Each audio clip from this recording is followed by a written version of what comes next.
Hello friends, எப்படி princess cut தைக்கிறதுன்னு பார்க்கலாம். நம்ம வந்து ஆல்ரெடி கட் பண்ணும்போதே நான் சாதா ப்ளவுஸ் மாதிரி கட் பண்ணி வச்சுருக்கோம். கட் பண்ணி 3 இன்ச்சு இந்த சைடு கொடுத்து நடுவில் சென்டரை மார்க் பண்ணி வச்சுருக்கோம் இல்லையா? அந்த மார்க்கை வந்து முதல்ல லைனிங் துணி ரெண்டையும் சேர்த்துக்கிட்டு அந்த மார்க்கில் வந்து ஃபஸ்ட்டு சும்மா இப்படி நடுவில் வச்சு ஒரு தையல் தைச்சிக்கணும். இந்த தையல் ஏன் போடுறோன்னா, நம்ம பிடிச்சி தைக்கும்போது அங்கங்கே நவலாமல் இருக்கிறதுக்காக தான். அதுக்கு பிறகு இந்த மாதிரி பிடிச்சி அந்த உயரம் வச்சுருக்கோம் இல்லையா, அது வரைக்கும் நீட்டாக தைச்சி கொண்டு வந்து அதுக்கு அடுத்து அப்படியே வளைச்சி கொண்டு வந்து இந்த சைடு தைக்கணும்.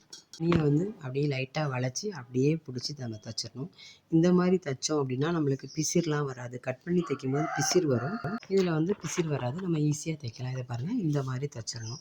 தைச்சதுக்கு பிறகு அந்த பக்கம் நிமித்தி எடுத்திங்கன்னா நீட்டாக வந்துருக்கும். பிரின்சஸ் கட் வந்து தையல் வந்து போட்டாலும் அழகாக இருக்கும். ரெடிமேட் ப்ளவுஸ் மாதிரியே இருக்கும் பார்க்குறது. எப்படி கட் பண்ணணும் அப்படிங்கிற லிங்க்கை வந்து நான் மேலே கொடுத்துருக்கேன். செக் பண்ணி பார்த்துக்கோங்க.